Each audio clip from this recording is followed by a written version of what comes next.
There are 9 things specifically that I would like you to avoid ever doing, because over the years they've proven to be the greatest blocks or hurdles to winning work in the professional services sector. The first one is losing control of the timetable of the process. So when you don't get another meeting, and when the prospect says, I'll come back to you, and they never do, and then we have to chase and we have no way of knowing if we're ever going to meet with them again, we lose control. We must avoid that. Chasing by phone is number 2, and it's that same sort of principle. If they don't answer, if we get voicemail, if they don't call back, how often do we go back to them? Are we being a pest? Are we being a nuisance? Are we unwelcome? We have no way of knowing. Are they just busy? Are they on holiday?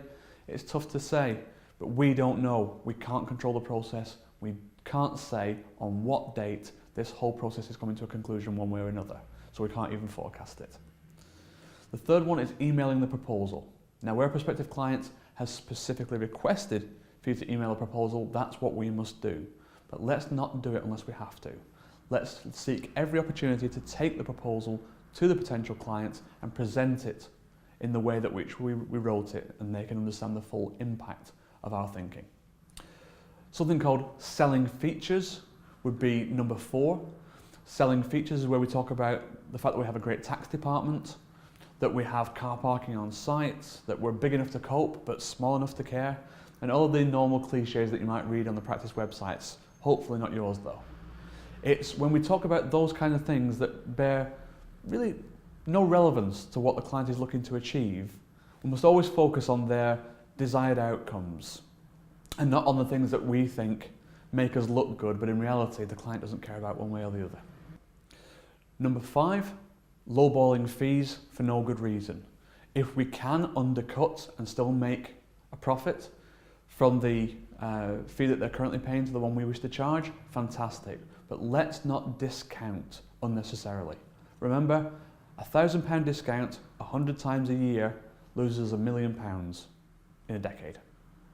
The next one is failing to ask for the business. When that close is something that we stumble over and we allow the meeting just to drift, and at some point the prospective client says, fine, I'll come back to you. Okay, we must always try and get to the decision when the time is right, when it's appropriate. If a prospective client says, well, I'll send you my books and records and you can come back to me once you've had a look at those, beware the non-arrival of those books and records. It may have been said in good faith and they meant to, but they didn't, or it may be that it was used just to get you out of the room.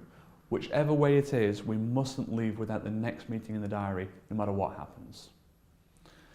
After that, ignoring silent influences is something we do at our peril. That is, to not understand that the personal assistant to the managing director has a good say in which accountant gets chosen, or the bookkeeper has a strong say in what accountant gets chosen, and that these opinions of the non-decision makers in the business are actually valued by the decision makers in the business. We must always remember to make a friend of everyone in the client or prospective client that we wish to act for. And the last one is sending or presenting weak proposals.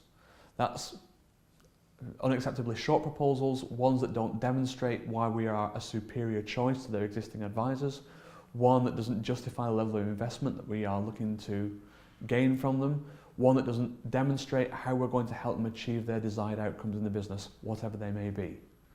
A weak proposal is one that focuses very much on the technical services we're going to provide without any connection between that and the outcomes that we're trying to create. A weak proposal will undermine all of our hard work. It's those 9 things that if we can cut those out of our general business development activities, we'll start to see a tremendous spike in our conversion ratios and the turnaround time from the first meeting to them saying yes to us.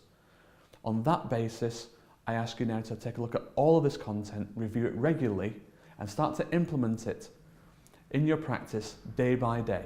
Hopefully you'll find most of it to be at either low cost or no cost to your firm, apart from the time that you put into it, and you'll see results that will accelerate your practice's growth year in, year out.